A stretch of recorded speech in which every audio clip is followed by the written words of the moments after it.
प्रदीप एक सीधा सवाल, बिल्कुल डायरेक्ट सवाल, एक मैं प्लीज मैं आप ही का सवाल पूछ रहा हूं कि भाई आधार कार्ड का भविष्य है क्या देश में? आधार कार्ड का भविष्य है, आइडेंटिटी के लिए इस्तेमाल है, 100% होगा उसमें तो। आइडेंटिटी यानी कि देश का नागरिक है ना वो।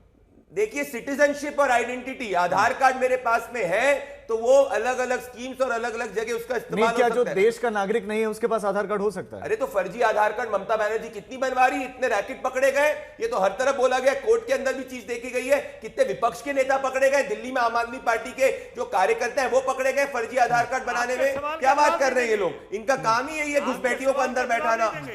मैं तो कह ही रहा हूं 100%। यानी आपको भी आधार पर शक है कि आधार कोई शक नहीं आधार पे, आपको शक है ना आधार पर? हमको आधार पे जीरो शक है, परंतु हमको इनकी मंशा पे शक है कि ये वैलिड आइडेंटिटी का भी दुरुपयोग कर अगर आपको शक नहीं है तो आधार उस लिस्ट का हिस्सा क्यों नहीं? हम क्या चुनाव आयोग इसमें, हम तो चुनाव आयोग जैसा करता है उसका स्वागत करते हैं, हम इनके जैसे थोड़ी है इमरजेंसी वाले कि चुनाव आयोग के अधिकार क्षेत्र में भी। ठीक है, यही मुझे 10 सेकंड दीजिएगा। ठीक है, खत्म, फिर धीरेन्द्र जी के पास जल्दी। हाँ जल्दी बोलिए।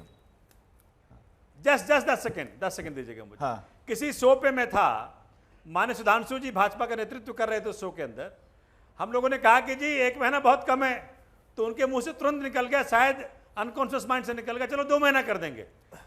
अरे भैया हम इलेक्शन कमीशन से टाइम मांग रहे हैं, आप एमएलए मोइंदर गोयल फर्जी आधार कार्ड बेटियों को देने के रैकेट में पकड़ा गया। इसका मतलब आपने मुझसे पूछा राजीव जी, ये रहा 12 जनवरी 2025 को आम आदमी पार्टी के नेता ने फर्जी आधार कार्ड बनाए थे मनिंदर गोयल में, उसके खिलाफ कार्रवाई हुई। तो ये हो रहा है ना कहीं पे, क्राइम हो रहा है, तो ऐसी चीजों को रोकना है ना हमें। भाजपा के इस प्रकार के जो इरादे हैं, चुनाव सोमनाथ भाई का जो इरादा है, बिहार के लोग, ठीक है बात आगे, लेकिन प्रदीप फिर सवाल है ना कि ऐसा तो फिर फर्जी आधार कार्ड भी हो जाएगा, फर्जी कोई भी प्रमाण पत्र बनाया जा सकता है फिर तो देश में। इसीलिए तो 1951 से लेकर अभी तक समय समय पर election commission special intensive revision करता है।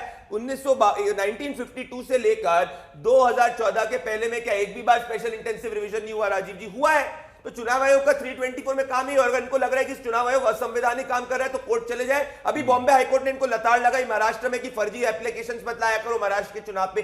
कब एक बार इनकी एप्लीकेशन को कोर्ट ने स्वीकारा है? एक बार बता दीजिए, चलिए ओपन चैलेंज आज तक में। अगर इनके आरोपों में दम है तो जाए कोर्ट। ये अगर लग रहा है कि चुनाव आयोग असंवैधानिक अमोरल काम कर रहा है, नहीं, ये हार का डिफेंस मैकेनिज्म तैयार कर रहे हैं, इसीलिए कोर्ट से बार बार इनको लताड़